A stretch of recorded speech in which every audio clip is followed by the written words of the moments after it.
महोदय मैं पुनः इस चीज कहना चाहूंगा महोदय, 30 सेकंड 45 सेकंड का समय चाहूंगा। आदरणीय परम श्रद्धेय, सीजीएल का मामला अभी भी गर्म है। यदि सरकार को लग रहा है वो सच्चे हैं तो सांच को आंच क्या करा लीजिए जांच, सांच को आंच क्या करा लीजिए जांच। और अब कब तक बहाना दीजिएगा कि ये विपक्ष की साजिश है? विपक्ष के सारे पे छात्र सड़कों पे नहीं है, सपने टूट रहे हैं, सपने नेशनल नाबूद हो रहे हैं, इसीलिए छात्र सड़कों पर है। और याद रखिएगा, उनके सपनों के बीच कोई आएगा, पहाड़ आए, दरिया आए या चट्टान आए, छात्र टकराएंगे महोदय। मैं फिर कहूंगा, यदि आप सच है तो सच को आंच क्या कराइए जांच, सीजीएल की जांच हो। मैं पुनः कहूंगा, खतियान आधारित स्थानीय नीति, विस्थापन नीति पुनः समीक्षा करते हुए लागू कैसे हो, उस दिशा में राज्य को बढ़ना चाहिए। महोदय, यदि वास्तव में मैया सम्मान की राशि 2500 रुपए सम्मान है तो मैं चाहूंगा हम लोग एक सार्थक दिशा में बढ़िया महोदय। आज जितने भी माननीय हैं उनको बस की सुविधा दी जाए, जितने भी माननीय हैं अपने घर से ट्रेन की सुविधा से सदन आए, जितने भी माननीय हैं वो अपना टीए भत्ता का त्याग करे, जितने भी माननीय हैं यह जांच हो कि उनके बच्चे सरकारी स्कूलों में पढ़ते हैं या गैर सरकारी स्कूलों में पढ़ते हैं, निजी स्कूलों में पढ़ते हैं, इस विषय का भी जांच हो। अगर उसमें अगर कसौटी में उतरते हैं हम कहेंगे ये मैया सम्मान योजना है, और नहीं तो इसे केवल और केवल जिस सपने के साथ ये राज्य अलग हुआ था वो सपना कहीं ना कहीं अधूरा होगा महोदय। 2500 रुपया सम्मान की कसौटी नहीं होगा। सम्मान तभी होता है जब समानता से आता है, समानता है तभी सम्मान है। अगर समानता नहीं है महोदय तो किस सम्मान की आप बात करते हैं? अध्यक्ष महोदय, आदरणीय मुख्यमंत्री को दोबारा बहुमत से चुनकर आने के लिए भी धन्यवाद।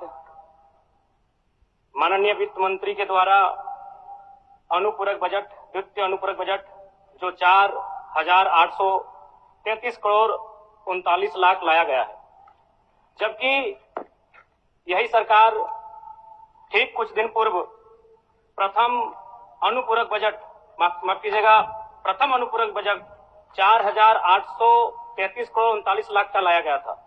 और आज पुनः द्वितीय अनुपूरक बजट जो कि 11,697 करोड़ 45 लाख की राशि लेकर आए हैं।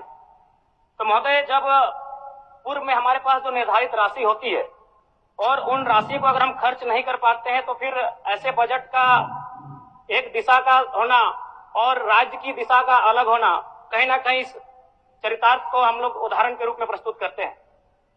महोदय, बजट की सार्थकता तभी आम व्यक्ति को समझ में आएगी जब एक गांव का सबसे गरीब व्यक्ति, गंगवा की पत्नी गंगिया, अपनी गठरी में बाजार के बजट को रख पाए। आज तमाम माननीयों ने, हमने भी सोचा था कि पक्ष की तरफ से विषय को रखा जाएगा, विपक्ष वाले तर्क को प्रस्तुत करेंगे और इसी बीच मैं एक नया नवेला युवा सीखने का कार्य करूंगा। लेकिन मैक्सिमम समय इन्होंने दिशाहीन मुद्दों पे रखा। तो मैं, चूंकि मैया सम्मान योजना मूल बिंदु रही, केंद्र बिंदु रही, किसी ने उसे सम्मान कहा, नारियों का सम्मान कहा, महिलाओं का सम्मान कहा, हम लोग भी महिलाओं के सम्मान के पक्षधर हैं।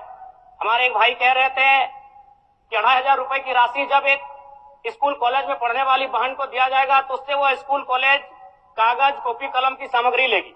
मैं कहना चाहूंगा, अगर आप उसे स्कूल कॉलेज जाने से पहले अगर 2500 रुपए देंगे तो उसे आप निकम्मा और आलसी बनाएंगे। यदि आपको उस राशि को देना है तो उसके स्कूल कॉलेज जाने के बाद दीजिए, स्कॉलरशिप के रूप में दीजिए। मैं आज पुनः कहूंगा, क्योंकि आप सत्ता पक्ष में हैं, आप संभवतः अपने इस विषय को बचाएंगे, आप अपना पक्ष रखेंगे कि आपने मैया सम्मान योजना एक महान कार्य किया है। लेकिन मैं फिर कहूंगा, 18 साल, 25 साल, 30 साल की लड़कियों को जो आप फ्री में 2500 रुपए दे रहे हैं, आप उनकी प्रतिभा को हनन कर रहे हैं, आप उनकी प्रतिभा को नकारात्मक दिशा में ले जाने कार्य कर रहे हैं महोदय। मैं इसे आप स्कॉलरशिप का रूप दीजिए। आपको 2500 रुपए देना है, स्कूल से पहले देंगे ना। मैं कह रहा हूं, मैं भी, मेरी भी सैकड़ों बहनें हैं गांव में, अगर आप स्कूल जाने से पहले 2500 रुपए उनके हाथ में देंगे, उस पैसे को वह गलत कार्यों में, गलत नहीं कहेंगे, कुछ ऐसे कार्यों में खर्च करेंगी जो लुभावनी हो। स्कूल जाने के बाद, अटेंडेंस के बाद अगर आप देंगे स्कॉलरशिप के रूप में तो वो बहन स्कूल तक जाएगी। दूसरा सवाल और एक महत्वपूर्ण विषय महोदय। एक मिनट माननीय सदस्यगण, सभा की सहमति हो तो सदन की कार्रवाई समाप्त होने तक समय बढ़ाई जाए। बोलिए। अब समाप्त करिए, बोलिए। महोदय, यदि वास्तव में मैया सम्मान की राशि 2,500 रुपए सम्मान है, तो मैं चाहूंगा हम लोग एक सार्थक दिशा में बढ़िया महोदय। आज जितने भी माननीय हैं उनको बस की सुविधा दी जाए, जितने भी माननीय हैं अपने घर से ट्रेन की सुविधा से सदन आए, जितने भी माननीय हैं वो अपना टीए भत्ता का त्याग करे, जितने भी माननीय हैं यह जांच हो कि उनके बच्चे सरकारी स्कूलों में पढ़ते हैं या गैर सरकारी स्कूलों में पढ़ते हैं, निजी स्कूलों में पढ़ते हैं, इस विषय का भी जांच हो। अगर उसमें अगर कसौटी में उतरते हैं हम कहेंगे ये मैया सम्मान योजना है, और नहीं तो इसे केवल और केवल जिस सपने के साथ ये राज्य अलग हुआ था वो सपना कहीं ना कहीं अधूरा होगा महोदय। 2,500 रुपया सम्मान की कसौटी नहीं होगा। सम्मान तभी होता है जब समानता से आता है, समानता है तभी सम्मान है। अगर समानता नहीं है महोदय तो किस सम्मान की आप बात करते हैं महोदय? मैं पुनः इस चीज कहना चाहूंगा महोदय, 30 सेकंड 45 सेकंड का समय चाहूंगा। आदरणीय परम श्रद्धेय, सीजीएल का मामला अभी भी गर्म है।